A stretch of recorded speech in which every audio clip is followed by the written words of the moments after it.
The Raging Bull. What is it? Where does it come from? How did it start? So I want to take you back a little bit to bring you forward. I grew up on the family farm down in Cornwall. Didn't start playing sport until I went to secondary school, so I'd have been, 11 years old.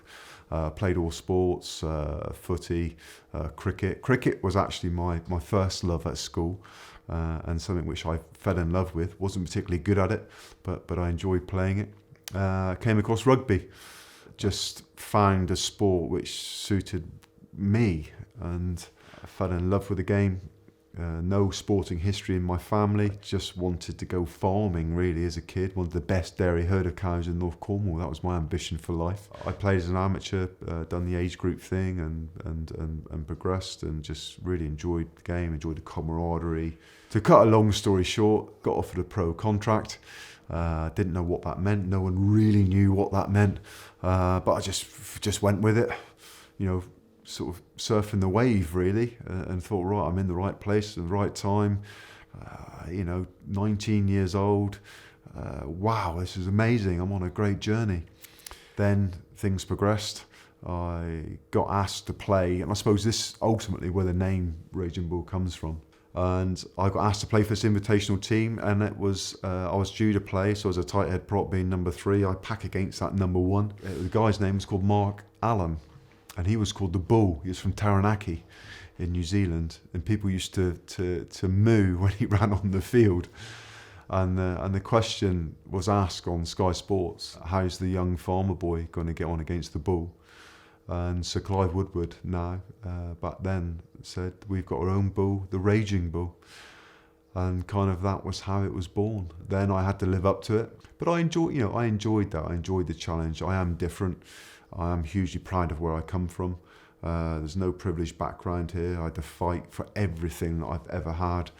I'm a little bit Springer Spaniel. I've got lots of faults and lots of things I'm not good at, but the one thing I am really good at is energising, getting on, never giving up, fight, determination, graft, dig in, determined, fiery, ferocious.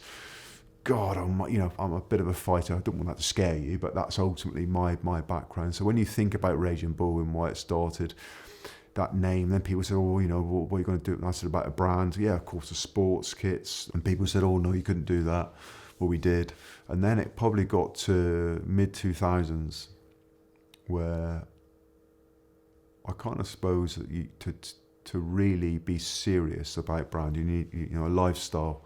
We started slow and went along to various different outlets and sort of with a storyboard and a few garments, but not a huge amount, if I'm honest. Particularly over here with House of Fraser in the UK, who gave me my first opportunity. But the best thing about that, people think like now we're across the whole business, trading really well, great relationships, built relationships with our people, or I call my people, but it's our people. We have never veered away from what's important, and the honesty, the integrity of my brand, but it's authenticity. It is me. I think the ethos of the brand and where we sit and what we do here. Yes, we are Middle England. Yes, we are a challenger brand, like I'm a challenging human being sometimes. But we've grown slowly with real roots, with authenticity, with great values, blood, sweat and tears. And it's something which is very, very close to my heart. The opportunity that we have in Australia. Listen, I've been in battle on a rugby field against the Australians many times. The one thing which is still in my mind now with friends and having not been over so long ago, your drive, your determination, your sense of honour of your country and the pride that you have in everything that you do. I think those values and what you stand for are very much aligned to my beliefs. Yes, I'm a Pommy, I know that, but I'm a proud Pommy, and I'm not afraid to say that. Aussies are exactly the same. I promise you, me and my team will always put our best foot forward. Really looking forward to this partnership. Can't wait to see how people receive it. Thank you for listening. I hope I've not bored you too much, and can't wait to come across and see everybody and really give some energy and ultimately show people genuinely how much I care about my brand. So thanks for listening.